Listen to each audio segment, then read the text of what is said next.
Hello friends, എല്ലാവർക്കും ചെമ്പരിപ്പൂവിൻ്റെ പുതിയൊരു വീഡിയോയിലേക്ക് സ്വാഗതം. അപ്പം നമ്മുടെ ചെമ്പരിപ്പൂൽ വരാതിരിക്കുന്ന ഭാഗത്തിൻ്റെ വീഡിയോ ആട്ടോ ഞാൻ ചെയ്യുന്നത്. ഇന്നത്തെ എപ്പിസോഡ് നമ്മൾ കണ്ടൊരു ഭാഗമാണ്. മഹേഷിൻ്റെ അടുത്ത് പണം മേടിക്കുന്നതിന് വേണ്ടിയിട്ട് ആൻ്റണി വരുന്ന സമയത്ത് തൻ്റെ കയ്യിൽ ഇപ്പോൾ പണമില്ല എന്ന് 2 ദിവസം കഴിയുമ്പോൾ പണം തരാമെന്ന് നമ്മുടെ മഹേഷ് പറയുന്നുണ്ട്.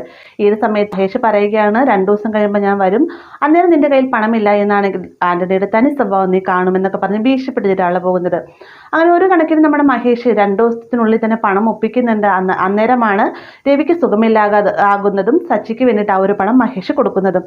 അങ്ങനെ 2 ദിവസം കഴിഞ്ഞിട്ട് ആൻ്റണി തിരികെ വരുന്ന പണം ചോദിക്കുന്ന സമയത്ത് തൻ്റെ കയ്യിൽ പണമില്ല എന്നും 2 ദിവസം അവധി തരണമെന്നും മഹേഷ് ആവശ്യപ്പെടുകയാണ് കേട്ടോ. ഈ ഒരു സമയത്ത് മഹേഷിനോടായിട്ട് ആൻ്റണി വളരെ മോശമായ രീതിയിൽ തന്നെയാണ് പെരുമാറുന്നത്. അതായത് സ്വന്തം ഭാര്യയെക്കുറിച്ച് തന്നെ അനാവശ്യമായ രീതിയിൽ ആൻ്റണി സംസാരിക്കുന്നത് കേൾക്കുമ്പോഴത്തേക്കും സൈയിട്ട് തന്നെ മഹേഷ് ആൻ്റണിയുടെ ഷോൾഡറിന് കുത്തിപ്പിടിക്കുകയാണ്. അപ്പൊ ഈ ഒരു കാഴ്ച കണ്ടുകൊണ്ട് തന്നെ ആൻ്റണിയുടെ കൂടെ വന്നിരുന്ന ശരത്ത് പുറത്ത് നിൽക്കുകയായിരിക്കും. വേഗം വന്നിട്ട് ആൻ്റണിയെ പിടിച്ചു മാറ്റിയതിനു ശേഷം മഹേഷിനെ പൊതിരെ തല്ലുകയാണ് കേട്ടോ. മഹേഷ് ശരത്തായതുകൊണ്ട് തന്നെ തിരിച്ചൊന്നും തന്നെ ചെയ്യുന്നില്ല കേട്ടോ.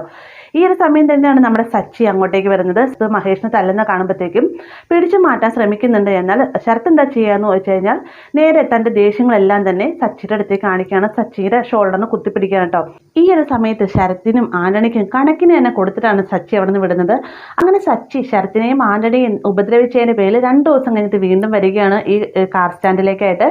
എന്നിട്ട് എല്ലാവരുമായിട്ട് പറയുന്നുണ്ട്, നിങ്ങൾ 2 ദിവസത്തിനുള്ളിൽ എൻ്റെ പണം മുഴുവൻ തന്നു തീർത്തില്ല എന്നാണെങ്കിൽ എല്ലാവരും വണ്ടി ഞാൻ കൊണ്ടുപോകും, അതല്ല എന്നാണെങ്കിൽ സച്ചി എൻ്റെ കാല് പിടിച്ച് മാപ്പ് പറയണമെന്നൊക്കെ പറയാനുണ്ട്. അതിനുശേഷം ആൻ്റണി അവിടെ നിന്ന് പോവുകയും ചെയ്യും കേട്ടോ.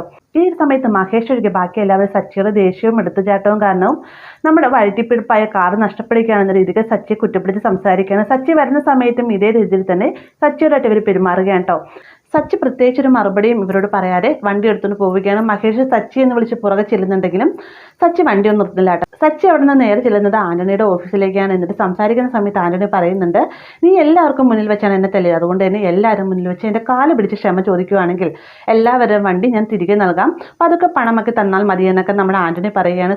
സച്ചി ആണെങ്കിൽ പ്രത്യേകിച്ച് ഒരു മറുപടിയും പറയാതെ തന്നെ ഓഫീസിൽ നിന്ന് ഇറങ്ങുകയാണ്. അങ്ങനെ പിറ്റേ ദിവസം ആൻ്റണി കൃത്യസമയത്ത് തന്നെ കാർ സ്റ്റാൻഡിൽ വരുന്നുണ്ട്. എല്ലാവരും പണം വെക്കണം, അല്ലെന്നാണെങ്കിൽ ഞാൻ സച്ചിയോട് പറഞ്ഞൊരു ഉപാധി ഉണ്ട്, അതായത് അവൻ എല്ലാവർക്കും മുന്നിൽ വെച്ച് എൻ്റെ കാലിൽ പിടിക്കണം, ആ ഒരു കാര്യം സച്ചി ചെയ്യുകയാണെങ്കിൽ നിങ്ങളെല്ലാവരും പലിശ അടയ്ക്കേണ്ട കാര്യമില്ല എന്നൊക്കെ ആൻ്റണി പറയുമ്പോഴത്തേക്കും സച്ചി നിന്റെ കാല് പിടിക്കുകയാണ്, വേറെ ആൾ നോക്കണം നീ എന്നൊക്കെ മഹേഷ് മറുപടി പറയുന്നുണ്ട്.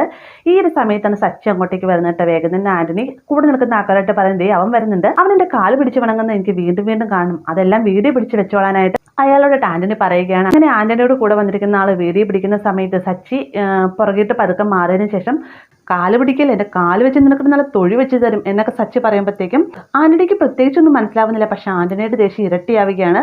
ഈ ഒരു സമയത്ത് സച്ചി പറയുന്നുണ്ട്, ആർക്കൊക്കെ എത്ര രൂപയെ കൊടുക്കാനുള്ള വേഗം വാ, ഇവൻ്റെ കടം ഇപ്പോൾ തന്നെ തീർക്കണമെന്ന് പറഞ്ഞുകൊണ്ട് എല്ലാവരും, അതായത് ആൻ്റണിയുടെ കയ്യിൽ നിന്ന് ആ കാർ സ്റ്റാൻഡിൽ നിന്ന് ആരൊക്കെ പണം വാങ്ങിയോ അവരുടെ എല്ലാം പണം തിരികെ കൊടുക്കുന്നത് സച്ചിയാണ്. അവരുടെ മുന്നിൽ വെച്ച് നാണം കെട്ടുകൊണ്ട് തന്നെ ആൻ്റണി അവിടെ നിന്ന് പോവുകയും ചെയ്യട്ടോ. ആൻ്റണി പോയതിന് ശേഷം മഹേഷ് ചോദിക്കുന്നുണ്ട്, നിനക്ക് എവിടെ നിന്നാ സച്ചി പണമെല്ലാം കിട്ടിയത്, ഇത്ര വേഗം നീ എങ്ങനെ പണം ഒപ്പിച്ചു എന്ന് ചോദിക്കുന്ന സമയത്ത് എൻ്റെ കാർ ഞാൻ വിറ്റു എന്ന് സച്ചി പറയുമ്പോഴത്തേക്കും മഹേഷിന് അത് ഷോക്കാവായിട്ട്, നീ എന്തിനാണ് കാർ വിറ്റത്, അത് നിൻ്റെ അന്നമല്ലായിരുന്നു എന്നൊക്കെ ചോദിക്കുന്ന സമയത്ത് ഈ ഒരു കാറില്ലെങ്കിൽ വാടകയ്ക്ക് ഒരു കാർ ഞാൻ മേടിച്ച് ഓടിക്കും, അത്രയേ ഉള്ളൂ, എന്തായാലും ഞാൻ കാരണം എൻ്റെ കൂട്ടുകാർക്കൊരു നാശം ഉണ്ടാകാൻ പാടില്ല എന്നൊക്കെ സച്ചി പറയുകയാണ്. സച്ചിയുടെ മറുപടി എല്ലാം തന്നെ മഹേഷ് നല്ല രീതിയിൽ തന്നെ വേദനിപ്പിക്കുകയും ചെയ്യട്ടോ. അങ്ങനെ കൂട്ടുകാർ രക്ഷിക്കുന്നതിന് വേണ്ടിയിട്ട് സച്ചി തൻ്റെ സ്വന്തം കാറ് വിൽക്കുന്ന ഒരു ഭാഗം നമുക്ക് വരാനിരിക്കുന്നുണ്ട്. വീഡിയോ ഇഷ്ടമായി എന്ന് കരുതുന്നു. വീഡിയോ ഇഷ്ടമായി കഴിഞ്ഞാൽ ലൈക്ക് ചെയ്യാനും കൂടെ ചാനൽ സബ്സ്ക്രൈബ് ചെയ്യാനും മറക്കരുത്.